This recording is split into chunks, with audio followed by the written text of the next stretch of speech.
Welcome to Football with Drayson. I'm Andre, And I'm Arson. and this is the video where we recorded a game of us, the trainers, and the players that came to our training sessions, playing a friendly scrimmage against some other random players that were at the park. We are going to be commentating throughout the game and explaining the rules of anything that we might see occur. Usually in an official game, we start off the game with a kickoff. A referee will blow the whistle, and then that's the signal for the starting team to pass the ball to their teammate. And as you can see, I'm the guy with the ball in red. And I was playing as a left mid to left back. I would only go up if we have the ball. And obviously, I would drop down if we don't have the ball to defend, because it's a 5-on-5, so there wouldn't be enough defending.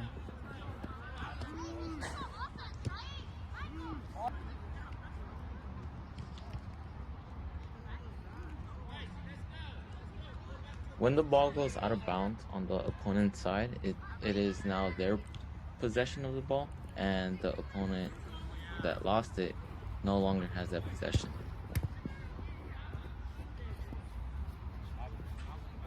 So as you can see, Malcolm passes it to Charlie, and then Charlie passes it to Brian, and then Brian passes it back to Charlie, and then Charlie passes it back to the keeper. Keeper passes it to me. I pass it to Andre.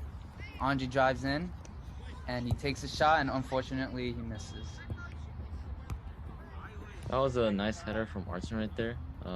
It's a good clearance, as you say it, to not let the ball go into your side and then risk a goal.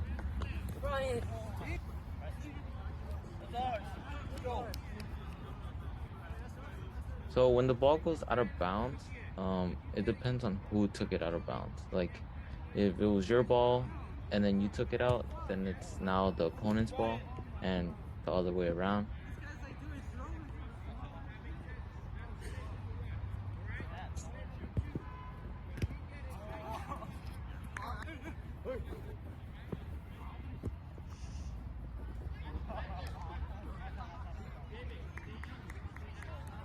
I don't know if many of you have noticed, but Malcolm, the one who's playing as last man / goalkeeper, he's been talking a lot, doing a lot of communication on the field, and kind of advising us on what to do.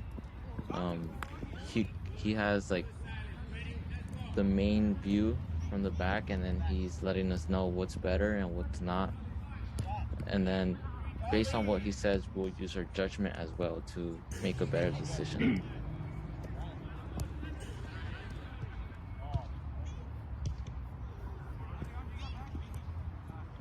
You can see here that we're all just playing the ball.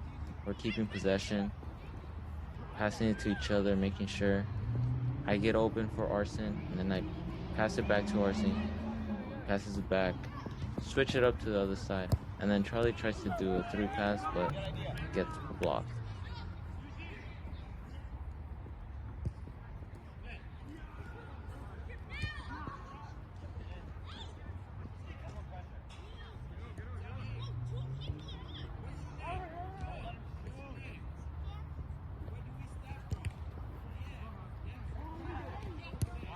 And as you can see here, I scored a goal off of a mistake that the opposing team did. Obviously, when you have the ball, you're one-on-one with the keeper, you need to take the shot. Don't think about passing it to anyone, unless if you had the chance. I had the chance to score on my own, and I scored a top right bin because off of a mistake that the other guy did. And then you could see that we did the kickoff again, right in the middle, like the tradition.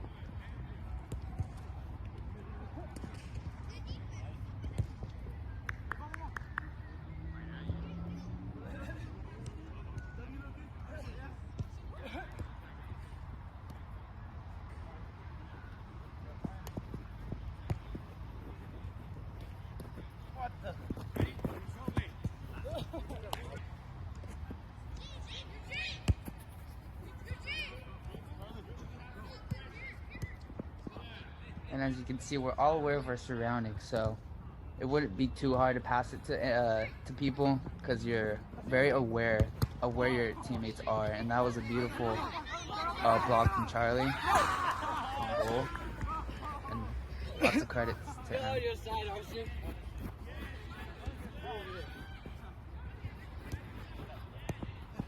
Malcolm passes it to Charlie, and then Charlie passes it back to him, knowing that there's opponent, but then kind of does a far reach for Arson.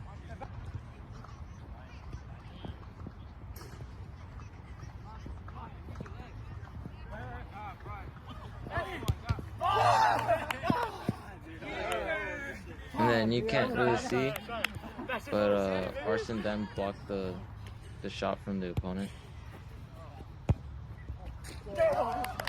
And then the opponent made a goal from a nice distance. It was a nice goal. Credit to him. And that's what you call a long shot goal. And then, like before we start off on the kickoff, they pass it to Malcolm because he was open in the middle. And then Arson gets it and almost makes it. But then that was a good block from the goalkeeper. And then before starting up from the bottom, pass it to Charlie, Malcolm, and he had the Our wide very open own shot. goalkeeper scored. How fascinating.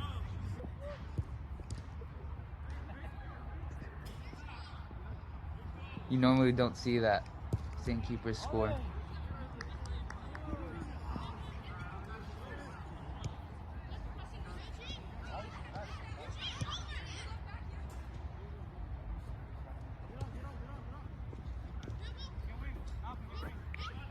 And then now look at the opponent. He is kind of dribbling throughout the team, but then he still keeps his possession until he gets pressured too much and then loses it.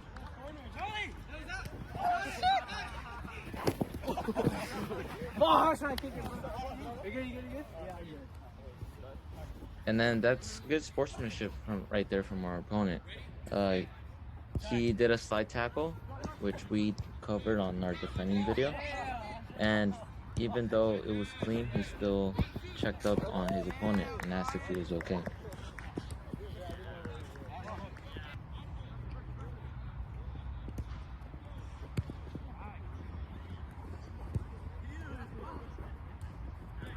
And then Charlie's fighting for the ball right there, putting body. Malcolm gets it, decides to not play it back, tries to pass it to Charlie. And that's one example to always pass back. Don't always force going up to the goal because you'll lose the ball 100% of the time.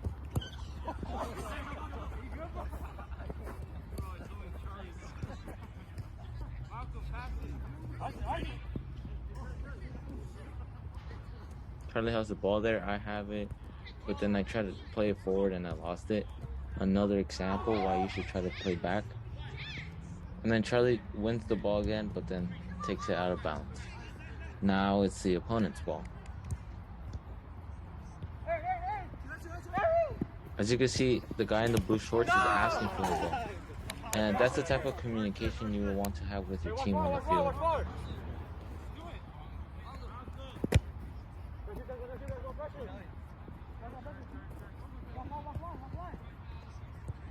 Charlie passes to me because I'm open on the wide. And then I take a chance to play it forward. I pass to Charlie, he passes it back, and I make a goal. That's an easy 1-2 pass that we also covered in our passing video.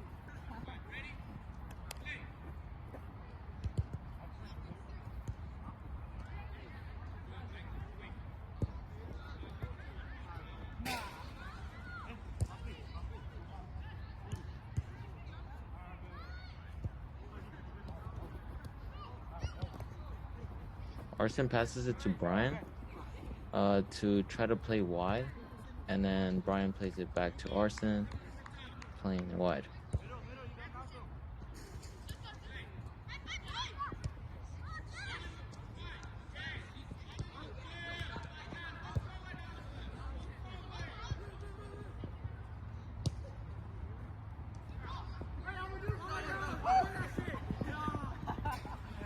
Arson, what's your type of favorite playing style? You like playing more center or more wide?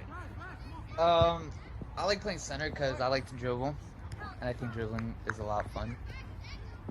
Especially when it comes to me, I dribble past everyone easily, and you'll see that very soon in this video. And I like playing wide too because I'm also pretty fast. I usually outrun a lot of people, and I have really good vision, so I believe I could play anywhere. And that's what I'm doing right now. I'm playing everywhere in the pitch. What about you? What's your favorite play style?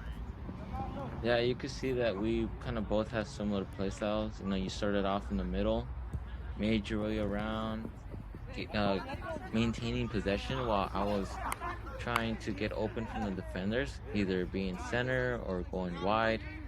And then I saw that attempt that you tried to make, but then unfortunately the defender got in the way. But it was a good intention. Well, thank you. You see Brian plays it back, you're center, I'm wide over there, but then you had a better option with Malcolm. You kind of lost it, but then tried to gain it back, and then unfortunately lost it again. The But problem then, with Malcolm is he's not aware of his surroundings. That's another example of always being aware. You have to scan the pitch. Malcolm doesn't scan the pitch. That's why he's always losing the ball. Because he takes the ball, he turns around and instantly loses the ball. He doesn't put his body in the way. He doesn't think. That's another example too. Always be aware of your surroundings.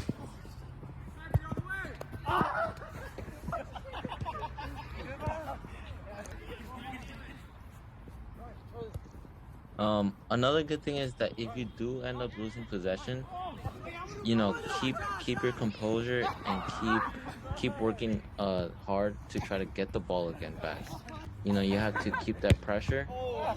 And pressure is good because just like during the beginning of this game, Arson made a goal from the pressure that he made the opponent have and made a mistake. And from that mistake that the opponent made, he made a goal. So it is good to work hard and pressure the opponent to try to make them make a mistake or something. Get with the goalie, far back.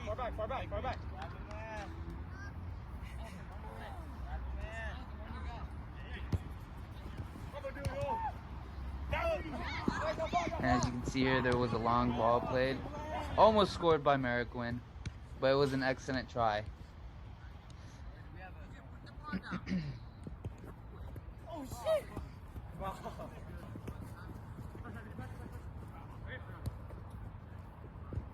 That was a good pass by Malcolm to Charlie, but then Charlie tried doing some fancy skill and then unfortunately lost the ball.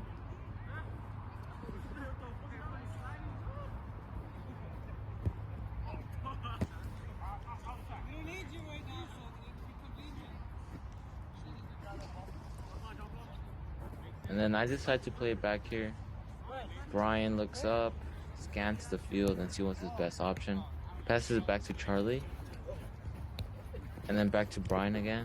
And then to me. But I tried to pass it to Charlie, but he wasn't aware and wasn't looking up at the time.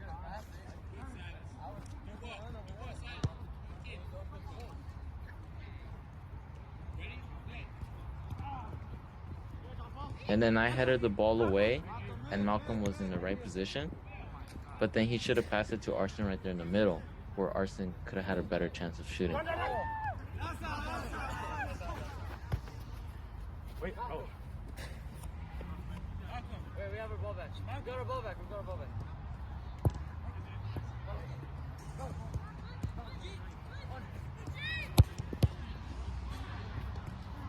I passed it to Charlie, and that was a good shot from Charlie, but then the goalkeeper got it. Malcolm applying a lot of pressure, and the kid in white outruns Malcolm, and I believe it went out of bounds.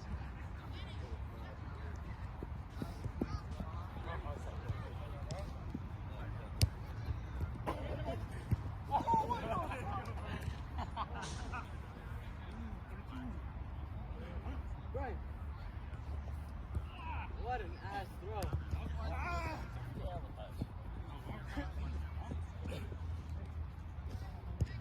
What are some improvements that you think we could have done, Arson? Our touches every time. Well, as just by watching this, I could tell that we're not really good with our touches. Every Yeah. If I would pass it to Charlie, Charlie would make a heavy touch, as you can see right there, proving my point. He almost gave away a goal by simply doing a heavy touch. And I feel like that's something that we need to work on as a team because there's just it's just that the touches. Yeah, I agree with you. Touch, as we described in our dribbling video, touch is really an important key skill to learn in the game of soccer. Touch, good control of the ball is everything.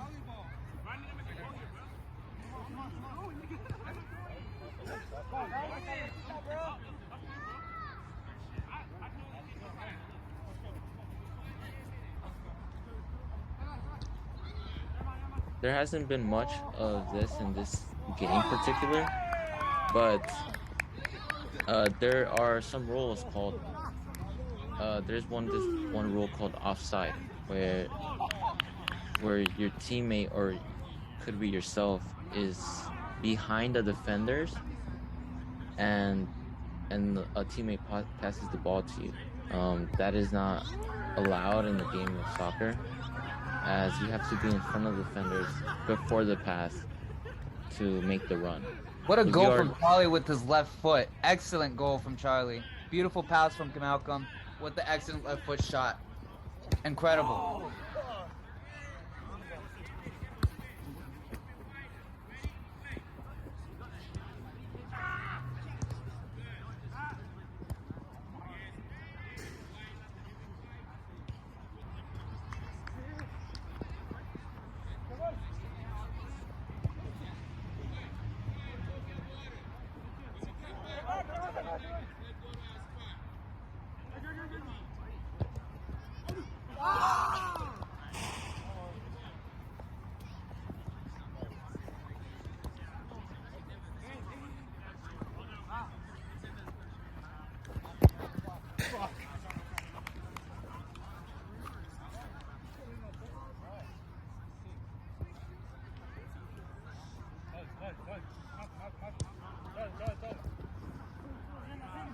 As you can see, Malcolm lost the ball again by trying to dribble against the defender, but failed, which make the ball go to their side. And that's the end of the match for this one. The rest, after this, the other people had to go, and then we all said good game after the match, and we all went our own ways. But this was just a quick commentating on this game from your trainers, Andre, and my co-trainer Arson. What do you think got man of the match? Man of the match? Man of the match. Honestly, from our team, I think it's either you or me. I'm not gonna lie. Not just because it's us, but I feel that we had better vision, better passes, and I think since we understand the game a bit better than our players, they are good, and I feel like they've improved a bit from our training sessions. But I think we kind of control the game from our side, and I gotta give credits to the guy in the white shirt from the opponent side. He really was the captain of their team and led them on too. He had really good communication skills. I believe you're right. I agree with you. The kid in white was really good dribbling. Although the one problem with him was that his shooting, he couldn't really get any shots on target. I believe he should work on his shooting. But other than that, he was a spectacular player. Yeah, I have to agree with that. But then, yet again, everyone else played good.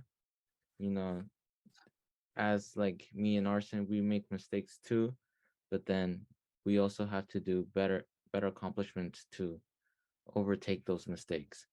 And then overall, every mistake you do, you learn from it, just like how me and Arson were from the start. We always made mistakes. So don't feel bad if you make mistakes. Just learn from your mistakes and become better.